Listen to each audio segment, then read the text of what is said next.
Start আছে বাংলা সমিতি এবং শোভা এডুকেশন ট্রেনিং সেন্টারের পক্ষ থেকে আজকে 15 আগস্ট আমাদের স্বাধীনতা দিবস পালন করা হলো এবং আজকে আমাদের 80তম স্বাধীনতা দিবস পালন হলো এবং আজকে সমস্ত স্টুডেন্ট কার্যকর্তা এবং আমাদের অফিস ম্যানেজমেন্ট এবং আমাদের অ্যাসিস্ট্যান্ট সমস্ত ব্যক্তিগণ আজকে উপস্থিত হয়েছেন।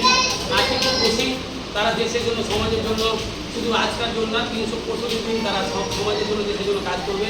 আমাকে কথা দিয়েছেন প্রত্যেকটা মানুষের বাড়ি বাড়ি গিয়ে তাকে বলবে আপনার কোনো চিকিৎসা রক্ত অপারেশন যতক্ষণ আমরা পাশে আছি।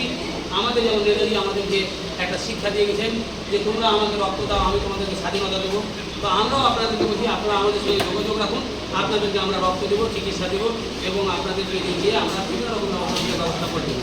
আমরা এই নেতাজির আদর্শ নীতি নিয়ে চলতে চাই। আমাদের দেশের জন্য যারা শহীদ হয়েছে তাদের আদর্শ নীতি নিয়ে চলতে হয়। আমাদের ইংরেজ সেই স্টুডেন্ট যেমন ক্ষুদিরাম বসু দেশের জন্য ফাঁসি দিয়েছেন, আমরাও দেশের জন্য বলিদান দিতে চাই। আমরাও দেশের জন্য সমাজকে এগিয়ে নেওয়ার জন্য আমরাও সংসার বজায় রেখে সমাজের কাজ করার জন্য এগিয়ে যেতে চাই। তো আজকে আমরা এক একটা করে আমাদের কার্যকর্তাকে বলবো। যেমন আমাদের শামীম আক্তার, আপনার কেমন লাগলো আজকে 15 আগস্টের প্রোগ্রামে?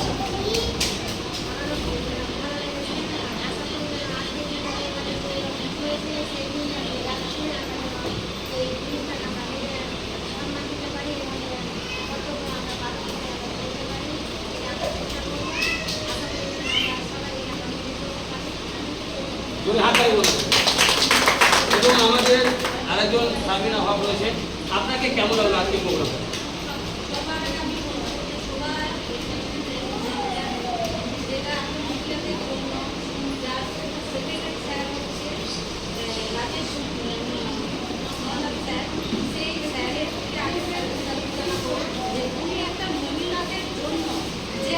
দরজা খুলে দিয়েছে, এর থেকে আর বড় কিছু আমাদের পাওয়া যেতে পারে না। কারণ মহিলারা সবসময় পিছিয়ে থাকে, সবসময় এগিয়ে থাকে। ইনি আমাদেরকে এগানোর চেষ্টা করছে আর্থিক দিক হোক আর কিছু দিকে যে হোক যাতে আমরা রোজগার করতে পারি, যাতে স্বাবলম্বী হতে পারি। স্যারের জন্য অসংখ্য অসংখ্য ধন্যবাদ আমাদের থাকতো, ধোয়া থাকতো। স্যার যাতে আমাদেরকে আমাদের পিছনে হাতে হাত মিলিয়ে সবসময় সামনে যাতে আমাদের থাকে, এটাই স্যারের কাছে কামনা করি। আমাদের প্রত্যেকটা কার্যকর্তার সঙ্গে আছি আর আমি আশা দিচ্ছি যতক্ষণ আমি টিকিটকে বেঁচে আছি আমি আপনাদের সম্পূর্ণ পাশে থাকবো। আমাদের আবিদা সুলতানা, আমি ক্যামেরাটাকে এদিকে কাছে নিয়ে আসতে বলবো, যে মোবাইলটা আপনি একটু কাছে নিয়ে আসুন। আবিদা সুলতানাকে বলবো আপনাকে আজকে প্রোগ্রামে কেমন লাগবে?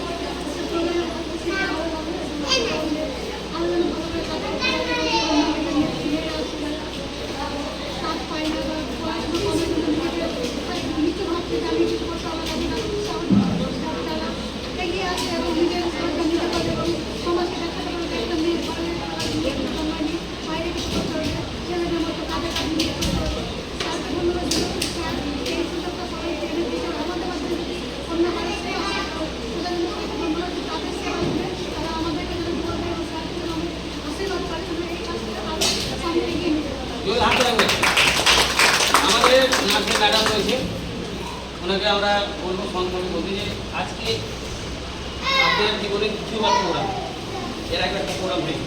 আপনাকে আজকে এই 15 আগস্টের প্রোগ্রাম বা আমাদের প্রত্যেকটা কার্যকর্তার চিন্তা ভাবনা মানুষের সেবার জন্য কেমন লাগবে? এখানে এসে আমাদের সত্যি খুব ভালো লেগেছে। আগের তুলনায় আরও অনেক আগে গেছিলাম। আমি স্যারকে থ্যাংক ইউ বলবো যে এই সমাজের জন্য একটা ছেলে এমনভাবে দাঁড়িয়েছে, আজ পর্যন্ত আমি কাউকে দেখিনি। বিগত 9 বছর ধরে আমি স্যারকে চিনি, সেই একইভাবে কন্টিনিউয়াসলি উনি চেষ্টা চালিয়ে যাচ্ছেন এই সমাজকে আগে নিয়ে যাওয়ার জন্য। অনেকে পিছিয়ে পড়তেন, যেরকম প্রবলেম উনি ফেস করেছেন, অন্যকে থাকলে হয়তো হার মেনে ওঠেন, কিন্তু উনি হার মানেনি একমাত্র আমাদেরকে দেখে আমাদের সমাজকে এগিয়ে নিয়ে যাওয়ার জন্য। সেজন্য আমি সবাইকে রিকোয়েস্ট করবো যেন স্যারের সঙ্গে হাতে হাত মিলিয়ে সবাই যেন সমাজকে আগে রাখতে স্যারের সাথে হেল্প করে আমাদের সেলিম ভাই সবসময় বিপদে পাশে তোরে হাঁটাই হোক। আমি তাকে ভেবো না, আমার বুকের হাল হৃৎপিণ্ড দেখেছি বলে আমি আমার মা বাবার জন্য যত টাকা দিতে ওর কেটেছি আমি আজকে বাচ্চা কথা। তো উনি আমার ভাইয়ের মতন খুব ভালোবাসি। ওনাকে আমি বলবো যে আমি কেমন আপনার দাদা, ঠিক আছে স্যারের যত প্রোগ্রাম করি অনেকটা কিন্তু অনেকটা দরদ বাইরে থেকে অনেকটা আগে মনে হলেও কিন্তু ভিতরের মধ্যে একটা সুন্দর একটা মন রয়েছে। হ্যাঁ, যেটা কিন্তু স্যারের সঙ্গে মিশে যদি হাততালি করে দেন। অনেক জায়গায় আমরা স্যারের সঙ্গে অনেক স্টেশন গেছি, যারা দরিদ্র লোক আছে, যারা খেতে পায় না, তাদেরকে অনেক খাবার দিয়েছি।